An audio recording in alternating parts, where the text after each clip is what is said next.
Welcome to the CME Season 4 podcast. Today we interview Omar. They are a student at C-Tech. In this episode, Rose, me, will be covering several topics. I enjoyed it a lot. Everything except the school there. The school there kind of sucked. But usually life in there was the best, to be honest. Here there's nothing really much to do where I currently live. Over in Mexico, like every day I could go out and do something, like go to the local soccer field with my friends, probably stroll on a bike, drive around on the motorcycles and all that jazz. Here it's just like I'm landlocked. I can't really do anything. That's why I'm happy that now I'm gonna get my license soon. So now I can just like roam around Walla, Pasco, Tri-Cities, and all that jazz. Over there, it's like everyone has to do the exact same thing, the exact same classes, the exact same lesson every day. And it was like more like a private school. So basically, you were forced to wear a uniform. And everything was just like more difficult. Over there, you don't learn as much stuff as you learn here. For example, in history classes here in the US, you learn a lot about America's past and like other countries' past. And like, for example, over there they don't teach history at all. So most kids over there don't know stuff about World War II and like and like a bunch of stuff like how we know here in the US. Here you have a lot more things to learn, a lot more topics, and yeah, over there it's just like same thing, same math, same everything, all that blah blah blah. Like it's like over there there's like not just like one whole big school. When you're going up a grade, you have to like start going to like different whole buildings like across town. That's like one specific class because it's like one whole classroom. And they have like a playground outside and like a bathroom outside, and just that it's not like a big school. So yeah, we would usually just go out, like have a stroll downtown, go to the shop, buy some like candy bars or something, like ride around on our bikes or whatever we had, and like just found different things to do around town. Or like we would be able to go to like other towns, for like example, like a small, more populated town that has more shops and everything that sells a lot more, or to the city. Like there's a city close by where I live in Mexico called Atotonilco, and basically there's like a lot more things to do there. That would take some time to get there. It takes like roughly about 40 minutes to get there. And when we get there, we first thing you have to do is find a place to park.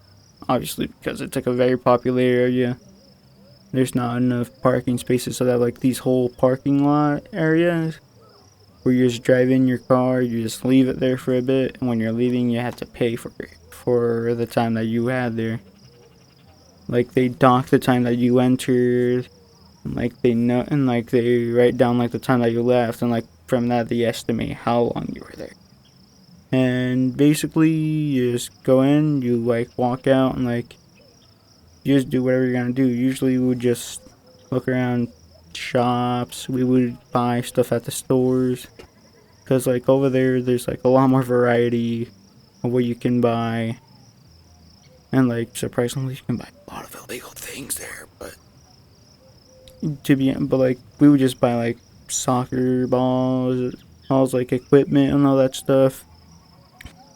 Perhaps even a game if we could afford it, because over there stuff from different countries like the US, stuff like that tends to be more expensive, which is why they make like their own knockoff stuff.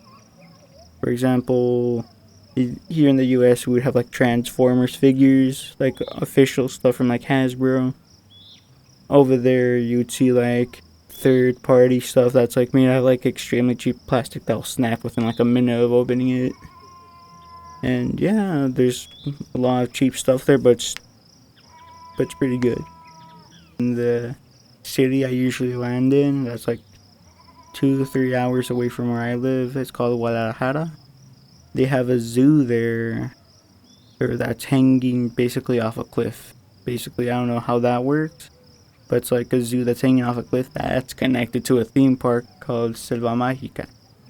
So the zoo is just called Zoológico de Guadalajara, and the theme park next door to it is called Selva Mágica. And they even have like gates where you can like traverse through the park. You just have to pay a lot for it though. But yeah, normally what we would go into the zoo first, look at all the animals, do whatever we were gonna do. And once we got done with that and we got tired of looking at the animals, we would go over to one of the little special gates, pay for the entry fee into the theme park, and we would just do what we were gonna do from there. They have roller coasters, all that stuff. I will say, they're like a normal theme park. Everything's like pretty expensive. But yeah, there is a theme park connected to a zoo. Directly at the entrance are either the flamingos or the toucans. But from there, they have 3 pathways. You can go straight to the aqua center where they have turtles, these sharks, everything. They have the aquariums, they have giant crabs. You can go to the aviary, which, well, there's more birds there. Like, there's like a whole dome full of free roaming birds that just like randomly land on you. Or you can go, it's like the little monkey exhibit, which it's just like the bird dome, but they make you put your backpacks and stuff in like these like airtight plastic bags, because the monkeys like will like reach through your bags and stuff. And there's also just like the carnivore area where you can see polar bears, you can see lions, all that jazz. And yeah, or you can go to the reptile area where they have exotic lizards, snakes, scorpions, tarantulas, and they have all that in like little glass displays that they feed all the time, just like casually directly next to each other. I'm a big fan of Transformers since I was a little kid. Like, it was a struggle liking Transformers back then because of my mom, because she's like very religious, and anything she knows that is like evil in the show, she'll get mad at me for being interested in. For example, I really like the Decepticon side of the evil guys, because usually in like shows and stuff, I tend to like the villain a lot instead of like the main hero characters. Yes, I like the Autobots a lot, but I prefer the Decepticons more because, well, they're just like, I just like them a lot. My favorite Decepticon at the moment is the one called Soundwave. He's like their communications officer. He can like read their minds. He's like very agile. He's like a spy basically. Like, he listens from afar away, or he has his like little scouts called the Cassettecons, which like live inside his chest as cassette tapes because he turns into a boombox. So it's like, it fits that there's cassettes and he's a boombox. So he's like, it's weird that he goes from a giant robot that's like, that can like hold you in his hand, and he just goes into like a little boombox that you like carry on your shoulder, and like somehow it's not heavy at all. But what I like about him is that he's speaking like third person. For example, let's say a different Decepticon's like, oh yeah, I'm so like, I'm better than you. He's like, oh, Soundwave superior, your name inferior. Like, he speaks in third person, so he just doesn't say I. And what I like about him, like, he uses that to like be funny sometimes, and because he's called Soundwave, whenever he's talking, he can like casually do something stupidly funny, like adding like background music. So like, let's say he's listening to a boring conversation, or like he's hearing a boring speech from like the character Starscream. He'll just have like music so that way it's not so boring.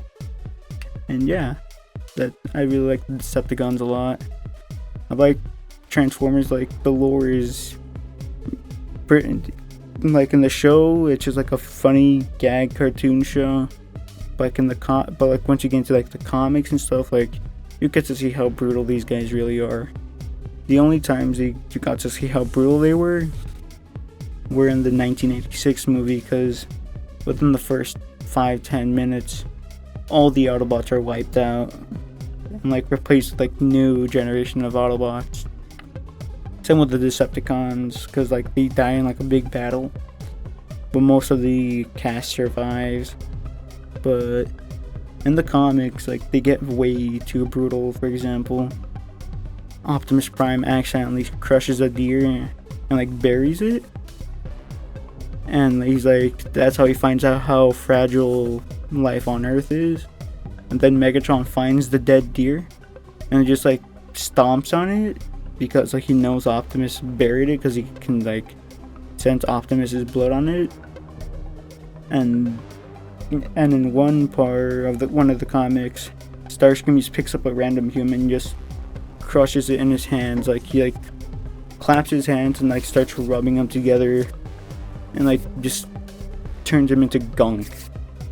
So yeah, I like the Decepticons because like they're like brutalists instead of like a basic villain that just like wants to be evil because they want to. The reason they're evil is just, yeah, they're evil because they want to, because they follow Megatron and they're following his orders. But just that's how the Decepticons naturally are. They're just brutalists. If you would like more content in careers in media class, subscribe to our YouTube channel at CTech Careers in Media, or visit myctech.org. Have a wonderful day.